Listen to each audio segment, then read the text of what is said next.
Amigos de Perú 21, estamos con un invitado muy especial, el exministro Luis Valdivieso, economista.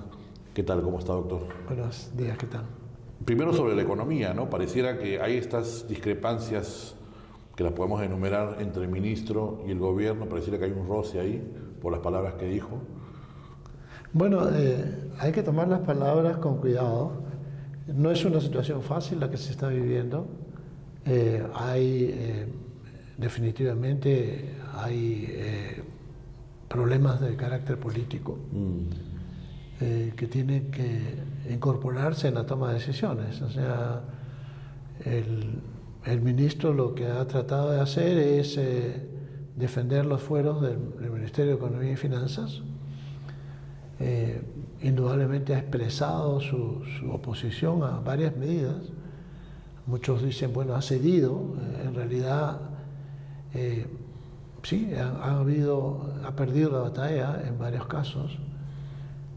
La principal pregunta que uno debe hacerse en democracia es, cuando uno pierde una batalla, la pregunta es ¿cuántas batallas estás luchando? Y la principal batalla que se está luchando en este momento es tratar de revertir la falta de confianza, para poder por lo menos tener una reactivación sólida, ya ni siquiera regresar a la senda de alto crecimiento, sino revertir la situación de confianza, la falta de confianza, y tratar de pedir un poco de estabilidad política para poder por lo menos pensar en una reactivación que se pueda mantener de aquí hasta que haya unas nuevas elecciones. Entonces, yo creo que hay que juzgarlo a él en ese contexto, claro. Y hay que juzgar las palabras y los debates que surgen y las expresiones que surgen en ese contexto. Por ejemplo, el hecho de haber dicho es un gobierno débil ha sido sacado fuera de contexto, porque es un gobierno débil en relación al Congreso, indudablemente.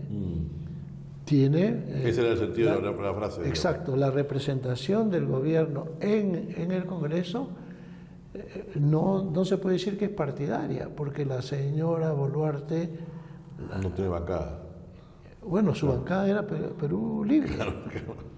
No, pero Perú Libre sabemos cuál es la situación en que está. Claro. Entonces, no es que no tenga bancada, ella tiene una bancada. Incluso la pregunta que se le debe hacer a ella es: ¿usted ha abandonado, ha abandonado los lineamientos del programa de gobierno del Perú Libre, que proclamaba un rol mucho más preponderante del Estado? O sea, si sigue con ese pensamiento, entonces efectivamente todavía tiene una bancada. Si no sigue con ese pensamiento, debería de expresar cuáles son ahora sus lineamientos de gobierno, o sea, y no dejarlos entender así para que todo el mundo saque sus propias conclusiones. No hay claridad, ¿no? Bueno, no te he dicho que es de izquierda, ¿no? Pero izquierda democrática. Bueno, entonces diga cuál es el rol del gobierno que espera que tenga, cuál es el rol del mercado, cuál es el rol de la inversión privada. Porque la inversión pública en este país es muy pequeña en relación a la privada. Sí. ¿No? De los 60.000 millones de dólares anuales que se invierten en el país, 20% es del gobierno, o sea, 12.000 millones de dólares. Y el resto es el sector privado. Claro. Entonces, tú no puedes decir que vamos a reactivar porque vamos ahora a firmar un convenio gobierno a gobierno para hacer este gran proyecto y este otro gran proyecto. No llegas. No llegas. O sea, esos 48.000 millones que se vienen invirtiendo en el sector privado tienen que comenzar a crecer. Y la única forma que crezca y no decrezca es que haya confianza. Bueno, la forma más rápida, decían algunos, que era con los proyectos mineros que están un poco estancados, ¿no? Bueno, rápida entre comillas. Hay muchas áreas en que hay que reactivar proyectos. Indudablemente el sector minero tiene que seguir siendo el motor del crecimiento de este país. Y muchas de las trabas que han habido, hay dos problemas fundamentales afectando el desarrollo del sector minero. Uno es la licencia social y el otro es la minería ilegal. La licencia social era consultativa, no era una licencia social, claro, era una consulta social. Sí. Con respecto al impacto adverso que podría tener un proyecto minero en las comunidades donde se desarrolla la producción. Y era una consulta que tenía que tomarse en consideración a fin de formar consenso de cuáles eran los beneficios y cuáles eran los costos. Pero el gobierno tenía que tener un rol de mediador para formar consenso. No ponerse de lado y decir, este problema entre el sector privado y la comunidad. Claro. No es así. Porque en toda área donde se desarrolla una nueva actividad, hay unas comunidades que tienen necesidades. Que es por la ausencia del Estado originalmente. Exactamente. Y las necesidades son básicamente de infraestructura, son de salud, de educación, seguridad. Eso es la obligación del Estado. Que una persona sea consistente con sus ideas, que sea muy determinado en llevar a cabo lo que piensa y que sea ideológicamente consecuente. Entonces, yo puedo estar en una posición débil, pero la única forma en que voy a lograr confianza es diciendo lo que pienso, lo que voy a hacer, cuándo lo voy a hacer y entregarlo. O sea, así pierda la batalla. Tengo que seguir fiel a mis convicciones. Si no soy fiel a mis convicciones, no genero credibilidad. O sea, tú vas a decir, esta persona sí, es una persona, o sea, que es un derechista, porque cree extremadamente en el libre mercado, ¿no? Un capitalista. Sí, efectivamente, vas a seguir proponiendo con convicción, pero también cuando prometas algo lo vas a hacer. Entonces, aquí lo que falta es una agenda de entregables que sea creíble, ¿no? Y que se pelee hasta la última instancia, en todos los frentes. Que van a haber concesiones indudablemente, en una democracia hay. O sea, lo importante no es que tú veas comprometido tu visión, sino que llegues a una solución cooperativa. O sea, yo pongo sobre la mesa mi visión y tú pones sobre la mesa la tuya. Vamos a ver en qué puntos coincidimos y en qué puntos estamos en desacuerdo. Saquemos lo que estamos de acuerdo y enfoquémonos en lo que estamos en desacuerdo. Políticamente hablando, ¿usted cree que la presidenta tiene esa contradictoria decisión con respecto a su ministro de Economía por su hipoteca con Cerrón, o por Perú Libre, o por otro factor más de ella? Bueno, lo que pasa es que para un presidente y para un primer ministro, o sea, no hay duda que resulta muy frustrante que un miembro del gobierno te diga que es débil en relación al Congreso y que la gente tome solamente la primera parte y diga es débil. Bueno, el gobierno puede ser muy unido, muy fuerte en su posición, pero tiene que demostrar su fortaleza en la lucha que da por la agenda que está defendiendo. Así pierda, porque en una democracia tú tienes que aprender a que no todas las cosas son aceptadas popularmente, y el Congreso se supone que refleja la voluntad popular, por eso han sido elegidos de manera popular. Ahora podemos discutir cuánta representatividad tiene este Congreso, eso es otro problema, pero en democracia el Congreso representa la voluntad popular y tú tienes, como ejecutivo, tienes que primero presentarles las políticas públicas que ellos tienen que aprobar, segundo, llevarlas a cabo, tercero, pelearte por ellas, y si no es la voluntad popular la que acepta, entonces vas a tener que decir, ok, le presento una alternativa. Pero no puedes claudicar antes de pelear. Eso no aumenta tu credibilidad. Si usted fuera ministro de Economía, ¿habría renunciado? No puedo contestar esa pregunta porque no me gustan esos hipotéticos. Perfecto. ¿Estamos en época de bajas gordas? Sí, el panorama externo es bastante favorable para el Perú. El crecimiento global se espera que sea arriba de 3% en los próximos 2 años, y el de China, que es uno importante para nosotros, se espera que sea alrededor de 4,5%. Eso va, por un lado, la demanda por nuestros productos de exportación va a estar buena.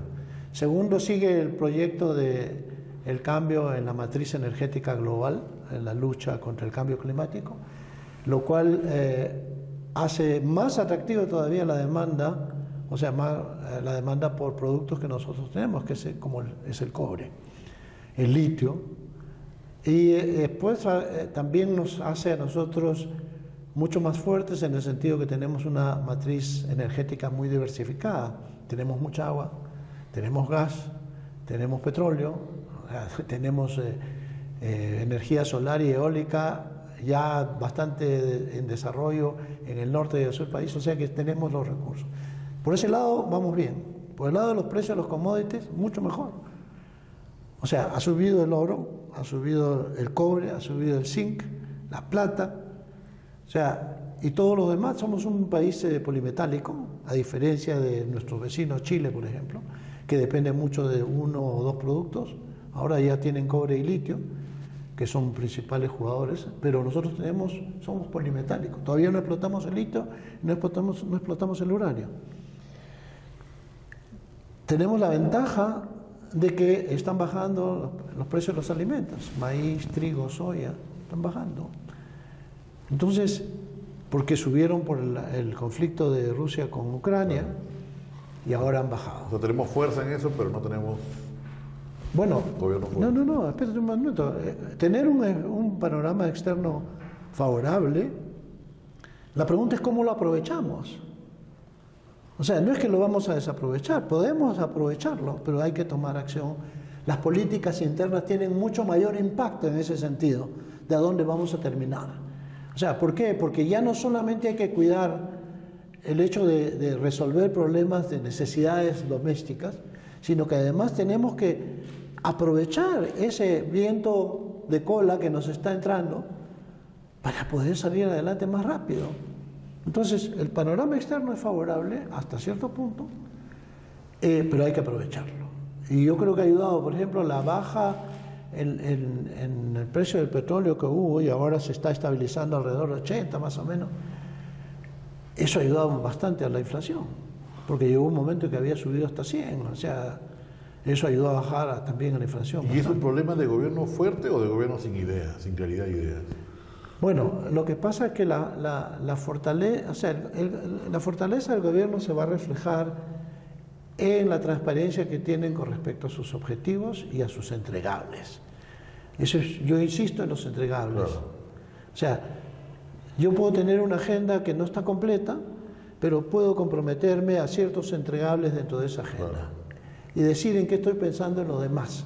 Pero tengo que tener entregables y entregarlos. La gente está esperando. La gente no está esperando más bonos. La gente está esperando trabajo. O sea, la fuerza se ve en la claridad de la agenda. En la realidad de la gente, no, en la entrega, en los entregables de la agenda, que sean entregados. O sea, es llevar a cabo una agenda, volverla realidad, no promesa. Eliminar el gerundio de nuestra conjugación de verbos. Ya no lo estamos pensando, ya lo pensé y ahora lo voy a hacer, no lo estamos haciendo, no lo estamos programando, lo estamos haciendo, no, ya se hizo, lo que hice, ya lo hice. Por ejemplo, una cosa importante es lo que ha pasado con Chavismo 3. Sí. Se dijo que se iba a hacer, bueno, ahora se va a hacer gobierno a gobierno. Bien importante, porque eso implica que el gobierno está comprometido a seguir adelante. Pero lo están haciendo como inversión pública. Ojo, ¿creen en el rol subsidiario del gobierno o no? ¿Lo pudo haber hecho privado o no? ¿Lo podían haber hecho por asociaciones público-privadas o no? Díganme, ¿cuál es su agenda? ¿Van a querer seguir haciendo esto gobierno a gobierno porque creen en la inversión pública y no en la inversión privada? Este descontento con la inversión privada viene de la época de Humala. Por eso es que el crecimiento con Toledo fue 6%, casi un poco debajo de 6%, con Alan García 8%, después vino el gobierno de Humala 3%, después vino Pedro Pablo Kuczynski 2%, y ya no cuento pues mejor. Claro. No cuento los demás porque ¿a dónde estamos? Entonces, esto comenzó porque no queríamos una reforma constituyente, porque creíamos que en el Estado la gran transformación daba un rol preponderante al Estado, que las empresas públicas eran estratégicas.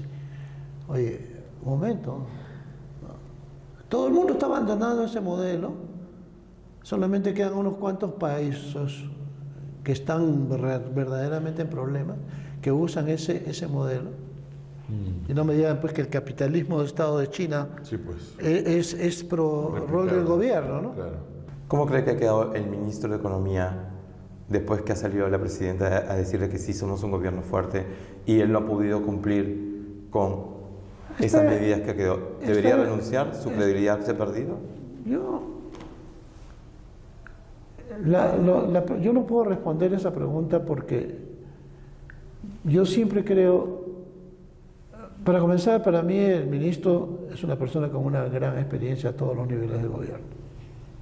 ¿Okay? Ha sido viceministro, ha sido jefe de la SUNAT, ha sido presidente, o sea, gobernador de una región. Segundo, creo que tiene una estrategia que debería de hacerla más pública, la ha hecho pública en algunos ámbitos, pero debería hacerla mucho más pública y explicar qué es lo que más considera él que debe poner todos sus esfuerzos en defender.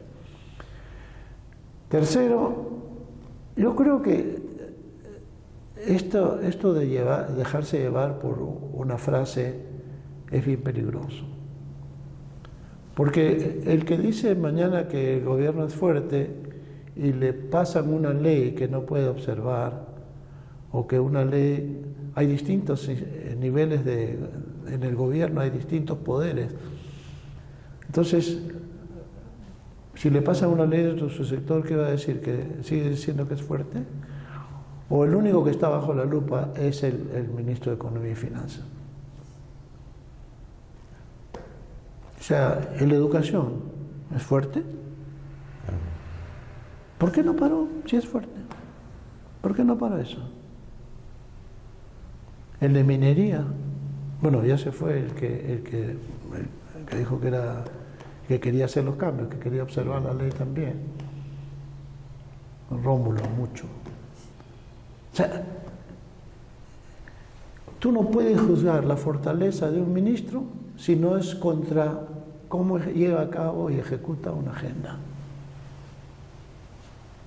Eso es la primera consideración. La segunda consideración es cómo se mueve políticamente. Y esa es la diferencia entre un ministro tecnócrata y un ministro político. Hay unos tecnócratas que evolucionan entre ser muy buenos políticos, hay otros que no pueden.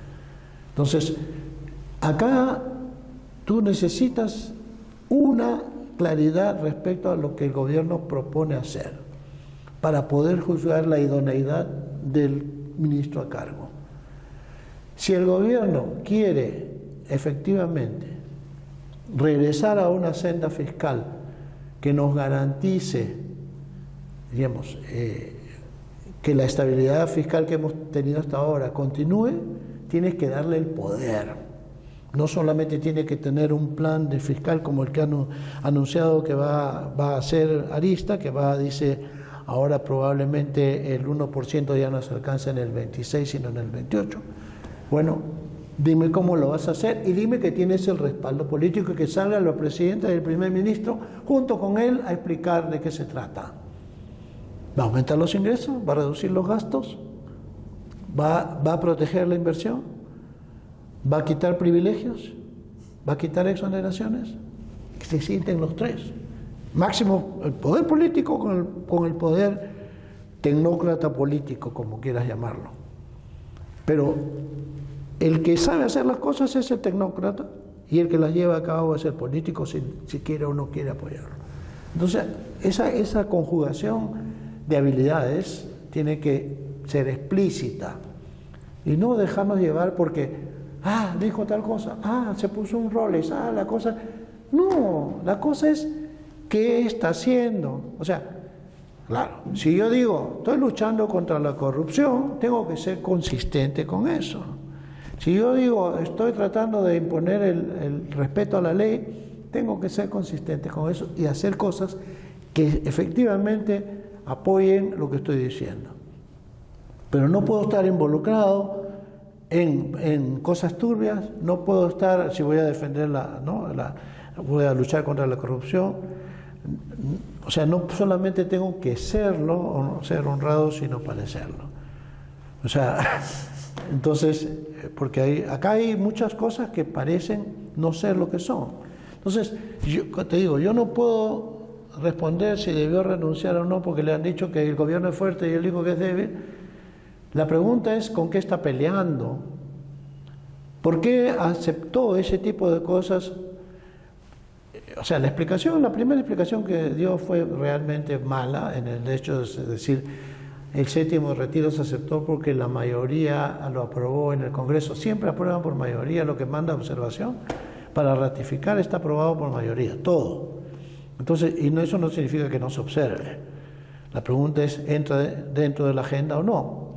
Entonces, que explique la presidenta, si es fuerte, por qué aceptó el séptimo retiro y cuál es su visión del futuro del sistema de pensiones y qué va a pasar con la principal fuente de ahorro del país, que es la que va a nutrir la inversión en el futuro.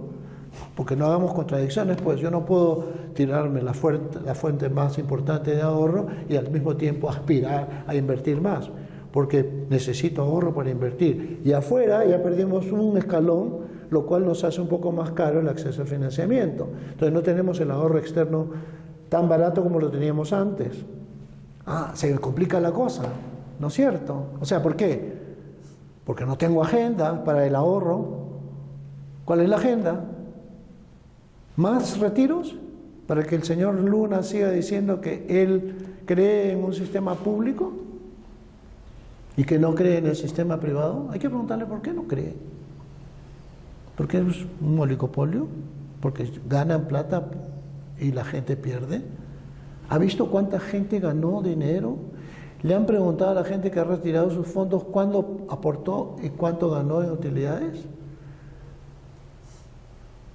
El sistema sí rinde. ¿Podría rendir más? Sí, claro, por supuesto que podría rendir más. ¿Que es caro? Sí, ha venido bajando el costo y podría bajar más. Pero no, va a haber mucha gente pobre, no ayuda al problema de la pobreza. ¿Cómo que no ayuda? ¿Y las inversiones que se han hecho con el ahorro de la gente? Que han sido sujetas a un estricto control. ¿Eso no ayuda? El crecimiento adicional que ha habido por el hecho de tener una fuente de ahorro creciente, ¿no ayuda? O sea, hay preguntas que tenemos que hacernos antes de comenzar a juzgar. Y yo creo, por eso dije, no puedo decir si debió renunciar o no. Quiero saber y quiero creer que tiene una agenda, pero debería hacerla pública porque es su única defensa. Su única defensa no es que me vapuleen como ministro, no es que soy un ministro, o sea, vapuleado, sino que la agenda que tengo amerita que yo tome estas decisiones y tenga que pasar estas cosas que se van a ver muy mal, pero que lamentablemente dan camino para estas otras.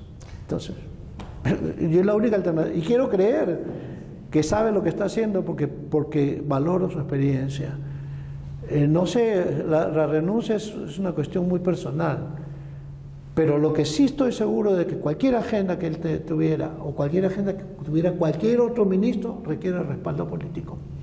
Y el respaldo político significa sentarse al costado la máxima autoridad política, que es el presidente y el presidente del Consejo de Ministros, con el ministro del sector, para poder decir, esta es mi agenda. Y no puedo tener a un ministro hablando de la agenda del otro sector, porque no sabe los detalles. Por más que se sienta en un gabinete, no conoce los detalles del otro sector. El único que puede tener una gran idea de lo que serían las cosas, pero no el detalle, es el ministro de Economía, porque tiene que aprobar los presupuestos. y sabe los planes de cada uno de ellos, pero ninguno de ellos sabe el plan del otro. Y además se pelean entre ellos para pedir más, porque cada uno ve por su sector y por su agenda. Pero esas agendas no se conocen, o están defendiendo la del otro, o están defendiendo la agenda transversal, que es la lucha contra la corrupción. A ver, dime cómo lucha la corrupción en tu sector. Cuéntame. En el ambiente, ¿cómo luchas contra la corrupción? En el sector minero, ¿cómo luchas contra la corrupción? En el sector de educación, ¿cómo luchas contra la corrupción? Que me cuente cada uno. No que me diga, no, la señora, el Rolex, no, se fue regalado. No, la señora no miente. No, olvídense de eso. Eso es totalmente irrelevante en la discusión que tenemos que tener para sacar adelante el país. Para sacar adelante el país tenemos que discutir otro nivel. No el nivel de un radio aficionado, o sea, tenemos que nivelar a un nivel de un radio profesional, igual que un periódico aficionado, no, un periódico de nivel. Tenemos que hablar cosas que nos lleven a soluciones. Ya todos sabemos los problemas que tenemos y todos sabemos lo que quisiéramos que el Perú fuera en el año 2050. El problema es cómo llegamos ahí.